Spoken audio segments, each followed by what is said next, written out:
इस बैच में हम लोग एरर्स पढ़ रहे हैं, यानी करेक्शन। इसमें हम प्रोनाउन आपको पढ़ा रहे हैं, जिसमें लास्ट पॉइंट बचा है नहीं, हेन डालो डा रिलेटिव प्रोनाउन।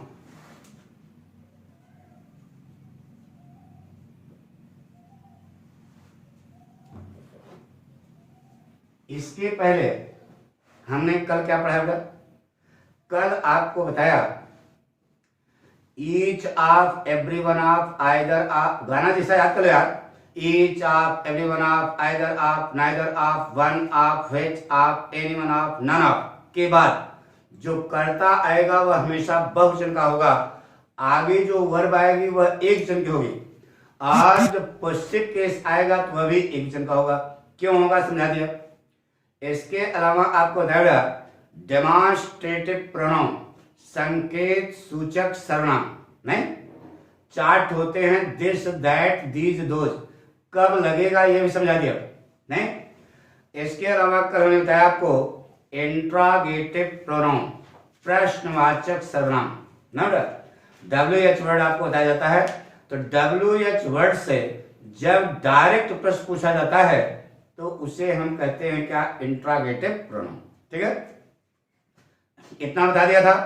आज हम पढ़े जा रहे हैं रिलेटिव प्रोनाउन, मतलब संबंध सूचक सर्वनाम। क्या पढ़े जा रहे हैं? Relative pronoun. अरे यार, रिलेशन माने संबंध होता है ना, तो उसी से बना है रिलेटिव प्रोनाउन, संबंध सूचक सर्वनाम। तो जितना हम यहां बोर्ड पे बनाए लिख लो, आपको आ जाएगा।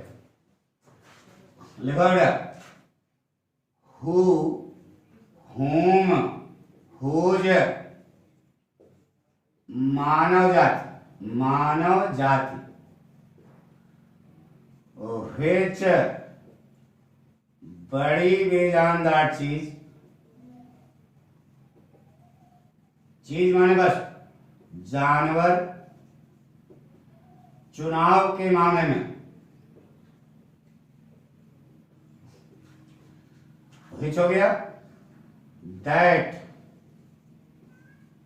छोटी बेजानदार चीज,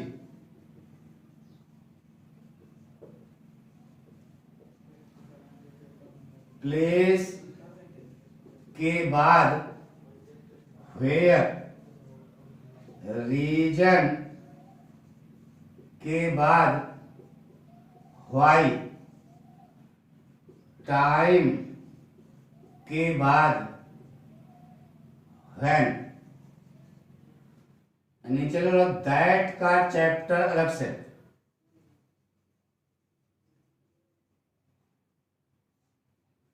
दैट का चैप्टर अलग से बताया जाएगा। एक तो फोटो बना लो। क्या लिखा बेटा? हु, हुम, हुज, मानव जात के लिए आएगा। व्हिच, बड़ी बेजानदार चीज, जानवर के लिए या चुनाव के मामले में। दैट, छोटी बेजानदार चीज, प्लेस के बाद वेयर, रीजन के बाद व्हाई, टाइम के बाद व्हेन। दैट का चैप्टर अलग से। जब पूरा एपिसोड देखोगे तब एक एक पॉइंट आपको क्लियर होगा। ठीक है, आज हम इसी के बारे में पढ़े जा रहे हैं। ये रिलेटिव प्रोनाउन, ठीक है, संबंध सूचक सर्वनाम। एक चीज बता दे बेटा, ध्यान सुनो। अब हफ्ते में 3 दिन ग्रामर का वीडियो आपको मिलता रहेगा।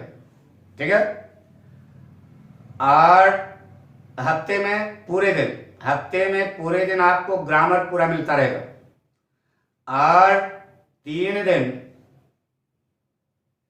लिटरेचर मिलता रहेगा। क्योंकि अब हम दोहराना शुरू करेंगे, दोबारा फिर पढ़ाएंगे। आप परेशान हो, जो पढ़ाया वही पढ़ाएंगे, लेकिन कुछ लड़के ऐसे होते हैं ना बेटा, जो बाद में जोर पकड़ते हैं, जरा ज्यादा सेंसिटिव होते हैं, तो उनके लिए ये जो अभी हमने पढ़ाया आपको पूरा दोबारा फिर बताएंगे। लेकिन एक चीज बताएंगे, कब शुरू करेंगे? दिसंबर से। अभी एक पार्ट हमने पढ़ाया था वुमेन्स एजुकेशन, पढ़ाया तो हमने, जो अपने भाई जो हमको जानकारी है पढ़ाया, लेकिन उसका वीडियो सही नहीं बना, हमने देखा, मजा नहीं आई ना बेटा। तो पाठक पढ़ावे तो मौज आती है ना बेटा। तो इसके लिए अभी हम वुमेन्स एजुकेशन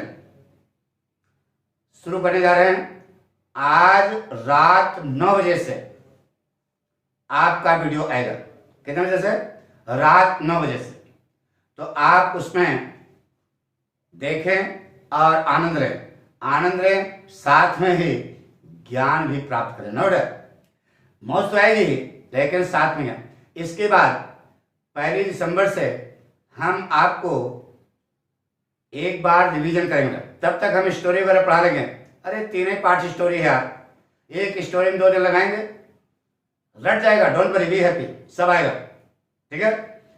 अच्छा, जितना बताते हो आता है ना, बस ये विश्वास रखो, सब कुछ आएगा। तो आज हम पढ़ने जा रहे हैं रिलेटिव प्रोनाउन, हु, हुम, हुज, किसके रहता है? मानुष। अच्छा बताओ बेटा, हु माने क्या होता है? बोलो, कौन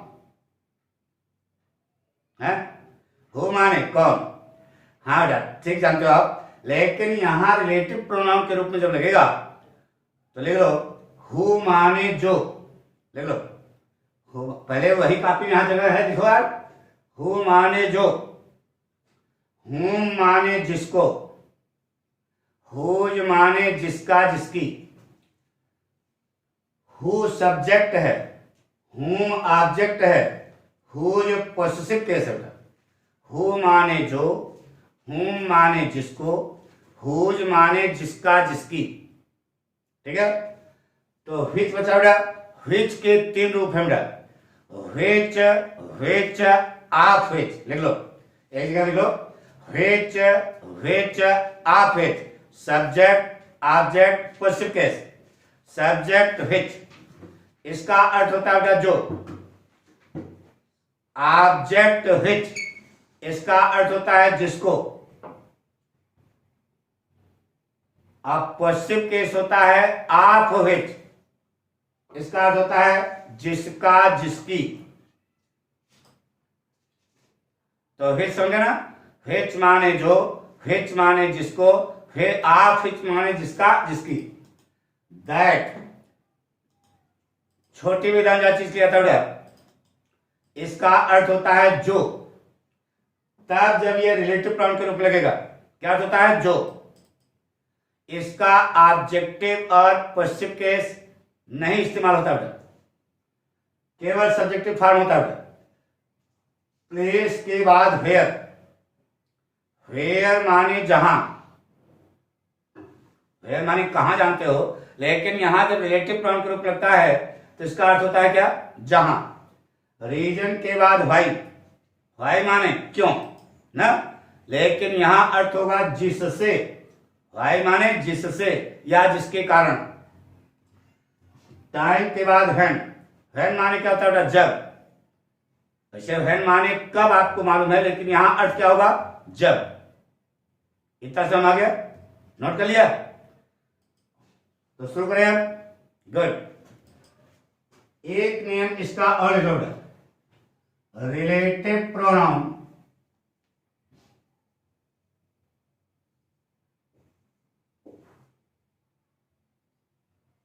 नाउन आर प्रोनाउन।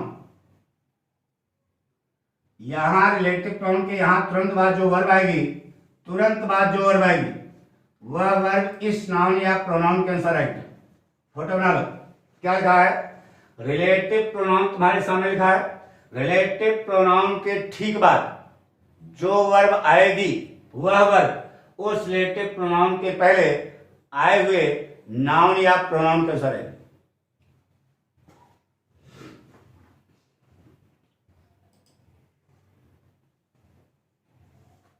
इस पर हम लोग 3 नियम पढ़ेंगे।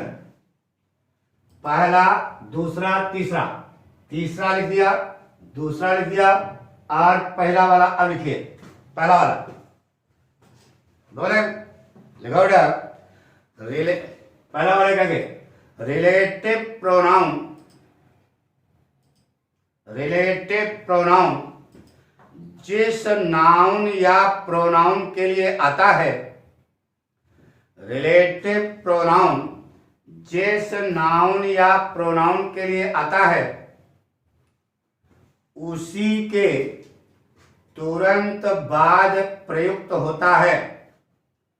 रिलेटिव प्रोनाउन जिस नाउन या प्रोनाउन के लिए आता है उसी के तुरंत बाद प्रयुक्त होता है।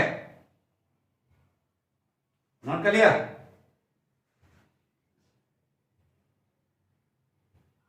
अब शुरू करें।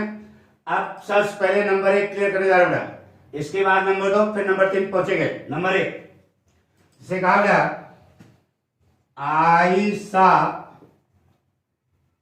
Ram's dog who is A gentleman. यह वाक्य लिखा है, मैंने राम के कुत्ते को देखा जो एक सज्जन आदमी है। अब इधर देखिए, हु जो है यह आया है, यह किसके लिए है? डॉग के लिए आया कि राम के लिए आया? बोलो। अरे कुकुर के लिए आया कि राम के लिए आया? राम के लिए आया ना बेटा। इसका हु इज ए जेंटलमैन, तो कुकुर थोड़ा ही जेंटलमैन है। जेंटलमैन कौन है? राम। इसका मतलब हमारा वाक्य गलत हो गया। अब इसको हम सही कैसे करेंगे? ऐसा कुछ करो डॉग्स राम में कि राम उधर हो जाए, डॉग इधर आ जाए। बताया था बेटा, पश्चिम के साथ करो। एपास्टाफियस की जगह लगाओगे क्या? द। और इस नाउन के बाद क्या लगाओगे? आप। एपास्टाफियस की जगह क्या लगाओगे? द। और इस नाउन के बाद क्या लगाओगे? आप। तीनों को उठा करके यहां कर लो, ये तीनों शब्द उठा करके यहां कर लो। सेंटेंस बन जाएगा। बोलो क्या प्रयोग है? आई सा the dog of Ram who is A gentleman. पढ़ो बेटा, सही हो गया। अब देखो, राम के लिए हुआ है, यही नहीं लिखा है। रिलेटिव प्रोनाउन जिस नाउन या प्रोनाउन के लिए आएगा उसके तुरंत बाद इस्तेमाल होगा। तो राम मानव जाति है, हु लगा, सही है। मैंने राम के कुत्ते को देखा जो एक सज्जन आदमी है। बात सुना है ना? कंसेप्ट क्लियर हो रहा है ना? यही कहना कि रिलेटिव प्रोनाउन हु लगा है, जिस नाउन या प्रोनाउन के आएगा उसके तुरंत बाद आएगा। तो यहां डॉग के तुरंत बाद हु लगाया तो आपका गलत हो गया। इसको हम ऐसा करें कि राम उधर हो जाए, डॉग इधर आ जाए। तो बताया एपास्टाफियस की जगह क्या लगाओ? द। इस नाउन के बाद क्या लगाओ? आप। तीनों को उठा करके राम पहले कर लिया। बात करेंगे, बात पक्की? जैसे कहा गया, अभी रिलेटिव प्रोनाउन का पॉइंट नंबर 1 सीख रहे हैं। जैसे कहा गया, there was Hema's cat.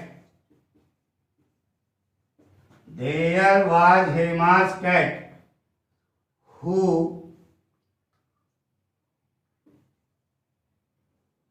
Is a rich lady.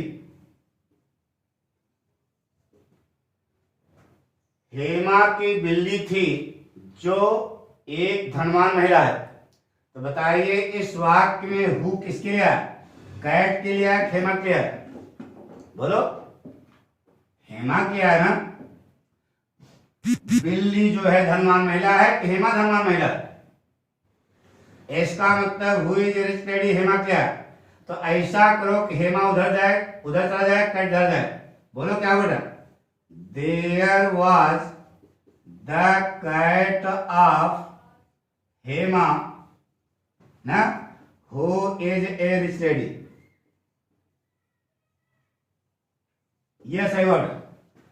यह पहला वाला वाक्य आपका गलत है, क्योंकि रिलेटिव प्रोनाउन हु जो है कैट के बाद लगा। जबकि कहना चाहते हो कि हेमा धनवान है तो हेमा के बाद लगना चाहिए। तो there was the cat of Hema who is a rich lady. Note कर लिया? जैसे कहा गया,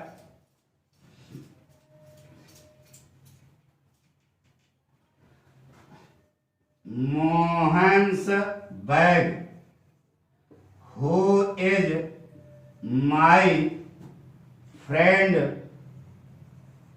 इज वेरी हैवी। यह वाक्य है। मोहन का झोला जो मेरा मित्र है, तो झोला थोड़े मित्र है, मोहन मित्र है ना, तो वाक्य आपका गलत हो गया।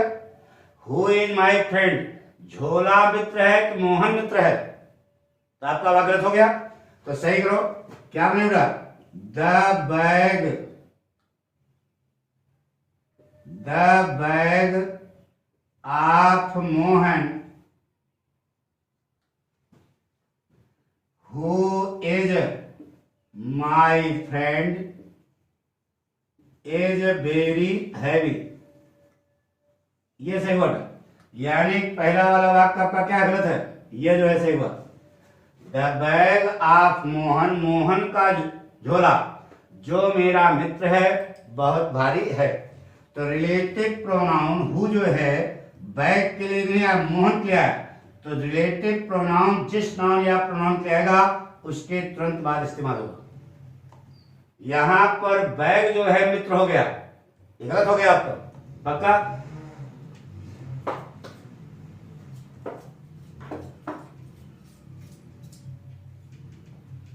सिखा गया। रेखाज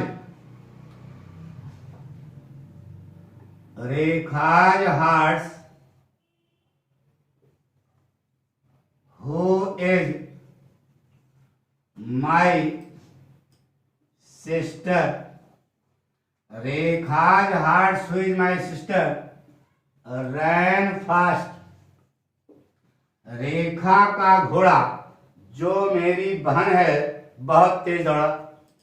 अब बताइएगा, घोड़ा मेरी बहन है कि रेखा मेरी बहन है? बोलो, तो वहां गलत हो गया। सही कैसे करोगे? द हार्ट्स ऑफ रेखा, ये पास्ट आप इसके अंदर लगाना, इस टाउन के बाद आप लगाना, तीनों को पहले कर लिया। The hearts of Rekha who is my sister ran fast. यह गलत है, क्योंकि जो आपने रिलेटिव प्रोनाउन लगाया है यह हार्ट्स पे लगाया है। हार्ट्स बहन नहीं है, रेखा बहन है, तो रेखा के बाद हु लगना चाहिए। तो the hearts of Rekha who is my sister ran fast. आ गया होगा समझ, पक्का? कॉन्फिडेंस? तो ये पहला पॉइंट समझ आ गया, गुड। अब दूसरे पॉइंट क्या होगा? दूसरा पॉइंट क्या है? रिलेटिव प्रोनाउन, संबंध सूचक सर्वनाम के तुरंत बाद, के तुरंत बाद अगर कोई वर्ब आती है तो वह वर्ब उस रिलेटिव प्रोनाउन के पहले आए हुए नाउन अथवा इसके अनुसार यह वर्ब आएगी। इससे आपको कोई मतलब नहीं होगा। इसके अनुसार वर्ब आएगी तो इसी के अनुसार आगे पश्चिम केस ले आएगी। पश्चिम केस समझ ना, आगे सिखा रहा। It is I who is your friend। यह सेंटेंस तुम्हारी बोर्ड परीक्षा में 10वीं बार पूछा गया, 10वीं बार। बताइएगा यहां रिलेटिव प्रोनाउन कहां लगा? ये लगा। अब देखो आप गलत है, सही है? गलत है, क्योंकि नियम ये करा है रिलेटिव प्रोनाउन के ठीक बाद यहां पर जो वर्ब आएगी वह वर्ब उस रिलेटिव प्रोनाउन के पहले आए हुए नाउन अथवा प्रोनाउन के अनुसार आएगी। तो आई के अनुसार इज होगा, आर होगा, इज होगा, एम होगा। बोलो, एम होगा ना? तो सेंटेंस सही करो, क्या बनेगा? It is I who am your friend.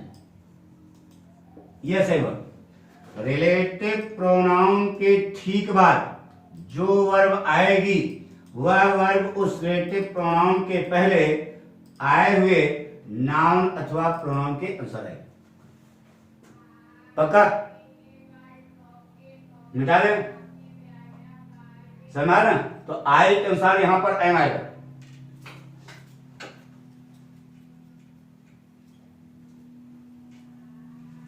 जैसे कहा गया जया इज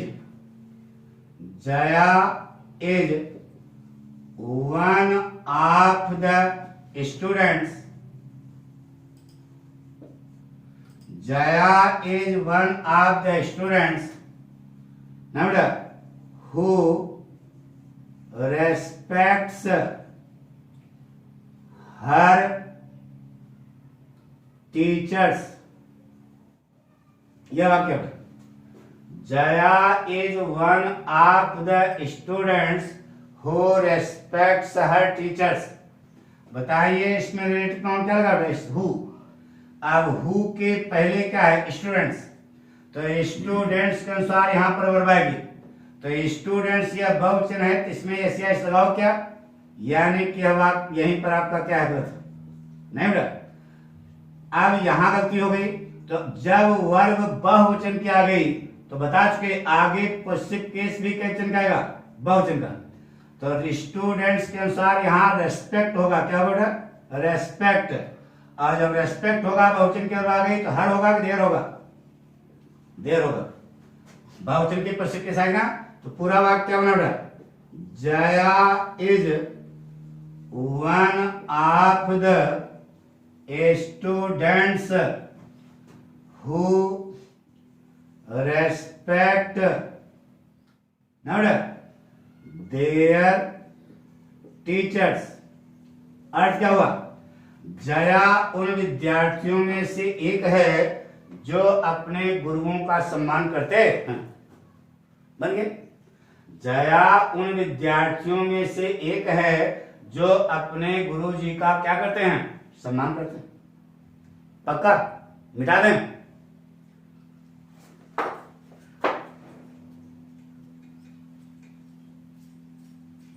जिसे कहा गया इट इज ही। सही है? It is he. हिम होगा कि ही होगा? ही होगा। पीछे आपको पढ़ा चुके, यदि किसी लिंकिंग वर्ब का कॉम्प्लीमेंट कोई पर्सनल प्रोनाउन है तो वह सब्जेक्टिव फॉर्म आएगा। It is he who work in this office. यह वह है जो इस ऑफिस में कार्य करता है। तो बताइए रिलेटिव प्रोनाउन क्या लगा? हु। हु के तुरंत बाद जो वर्ब आएगी किसके अनुसार आएगी? ही के अनुसार। तो ही एक वचन है, बहुवचन? बोलो, एक वचन है ना? तो एक वचन है तो यहाँ एस लगेगा कहीं? अब इतना तो मालूम होगा यार। तो बोलो क्या बनेगा? इट इज, यानी कि यही गलती थी, यहां वर्क नहीं होगा, क्या होगा? वर्क्स होगा। तो आप सेंटेंस सही करो, क्या बनेगा?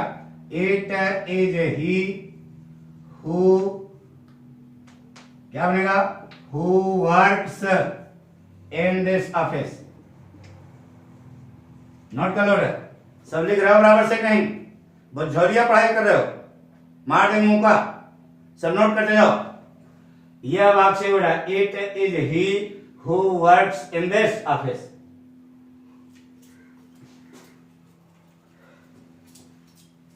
जैसे कहा गया it is I who has fallen in love with you. आपकी बोर्ड परीक्षा में यह 7 बार पूछा गया बेटा। It is I who has fallen in love with you. यह सेंटेंस पूछा गया है, हम अपनी तरफ से नहीं बोल रहे हैं, तुम्हारी बोर्ड परीक्षा में पूछा गया। बताइए बेटा रिलेटिव प्रोनाउन क्या है? हु। हु के तुरंत बाद यहां पर जो वर्ब आएगी किसके अनुसार आएगी? आई के अनुसार। तो आई है ना, तो आई के अनुसार है सही, एक है सही है, तो वाक्य आपका गलत हो गया। सही करो बेटा, क्या बनेगा? It is I who have, अरे आई के अनुसार है ना, it is I who have fallen in love with you. यह मैं हूं जो तुम्हारे प्रेम में गिर गया हूं। तो यहां पर हैज होगा कि हैव होगा? हैव क्यों होगा ऐसा? हमारा रिलेटिव प्रोनाउन के ठीक बाद जो वर्ब आएगी वह वर्ब उस रिलेटिव प्रोनाउन के पहले आए हुए नाउन अथवा प्रोनाउन के साथ। तो यह वाक्य आपका गलत है, यह सही। बात पक्की? नोट कर रहे हो ना? ईमानदारी से पढ़ाई कर रहे हो ना? इम्तिहान करीब है, अब लापरवाही करोगे तो क्या हो जाएगा? पक्का मिटा दें? गुड, मिटा रहे हैं।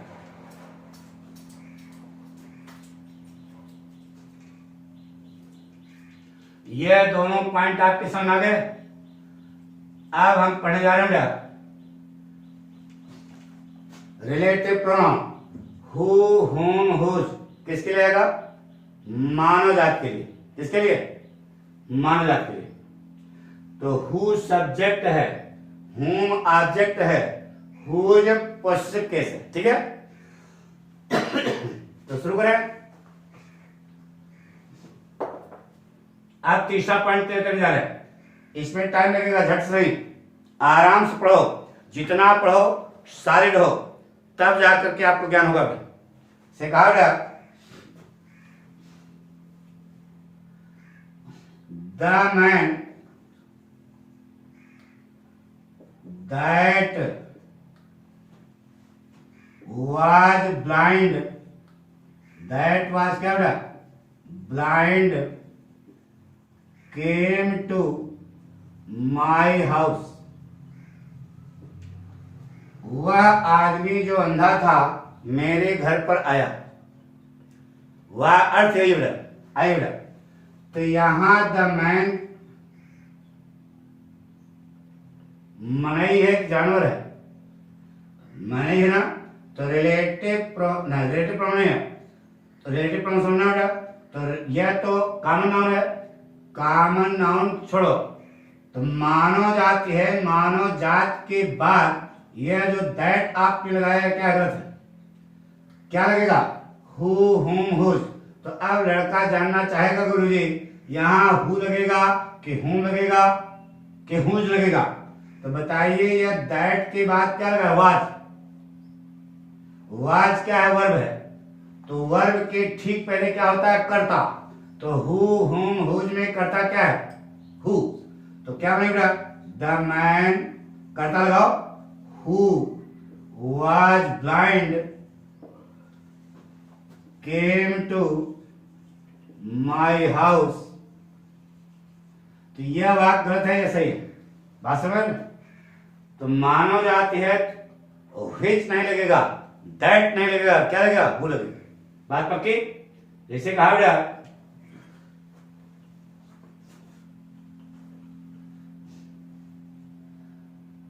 I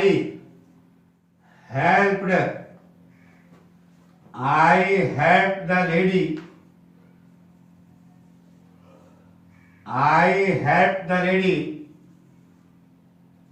which was lame. मैंने उस महिला की मदद की जो लंगड़ी थी। शाब्दिक अर्थ है वर्ड, लेकिन बताओ ये लेडी लिखा है तो यह मनई है कि जानवर है? तो मानव जात के लिए क्या होता है? हु, हुम, हुज। तो अब यहां पर हु लगेगा कि हुम लगेगा कि हुज लगेगा?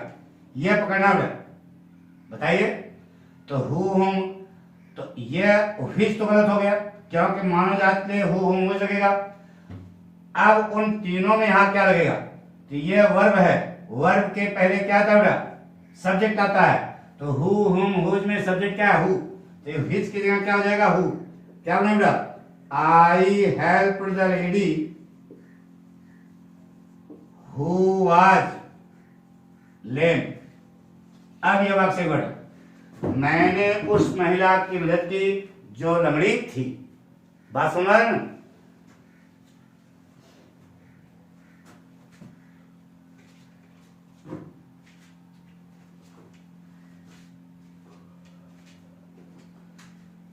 से कहा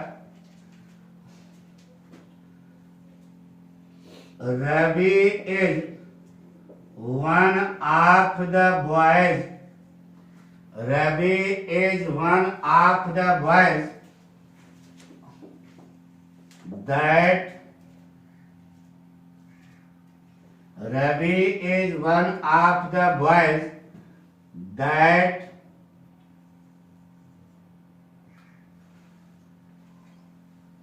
obeys his parents. कईयों सत्यानाश है, वो आप सही करो। Ravi is one of the boys that obeys his parents. ये लिखा था। तो देखो Ravi is one of the boys, सही यहां तक। अब बॉय है, बॉयज है, बॉयज है ना, मानव जात है, जानवर मानव जात है। तो यहां पर दैट सही है, क्या गलत है? गलत है। क्या लगेगा यहां पर? हु लगेगा।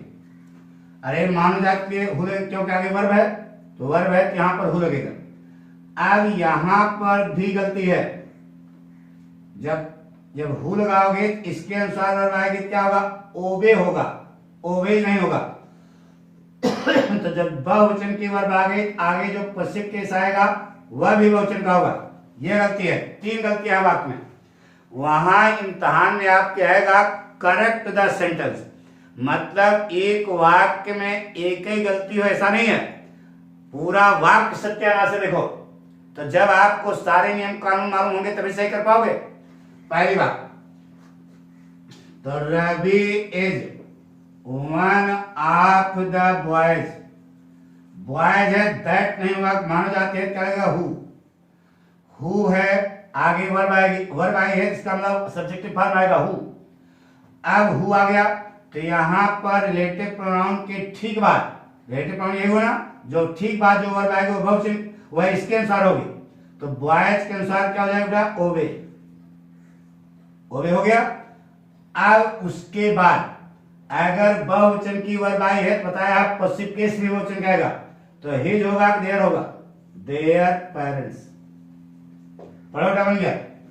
3 गलतियां थी, 1 गलती, 2 गलती और यह तीसरी गलती। एक वाक्य में 3 गलतियां थी बेटा। Ravi is one of the boys who obey their parents. मानव जात के लिए हु लगेगा, एक नियम ये वाला। अब दूसरा नियम, बहुवचन है, हु के पहले यहां बहुवचन है, यहां ओबे नहीं होगा, ओबे होगा। 2 गलतियां। और तीसरी गलती आपको बताई देगा कि जब वर्ब बहुवचन क्या आएगी पश्चिम केस में बहुवचन का आएगी। बात समझ रहे हो? यह कारण है। जैसे कहा गया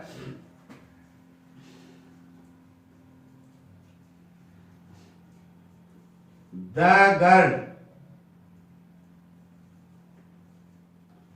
ना बेटा, the girl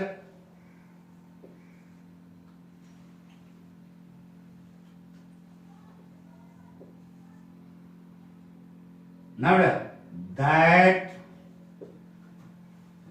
live in my village,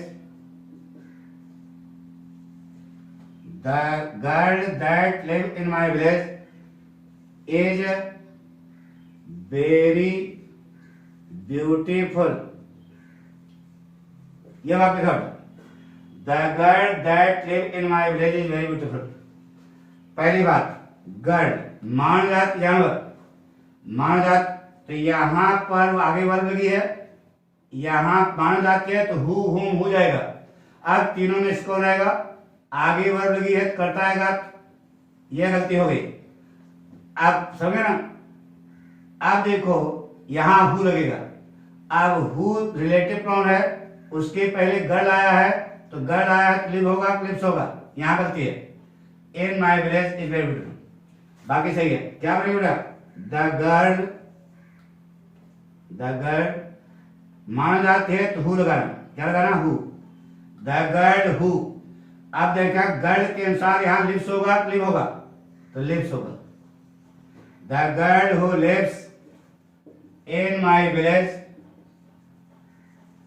is very beautiful. यह बात गलत है, यह सही हो गया।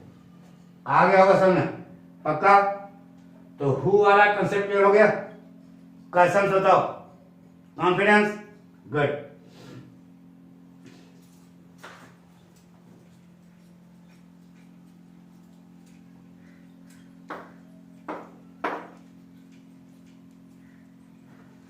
बाकी जो है हम कल आपको बताएंगे।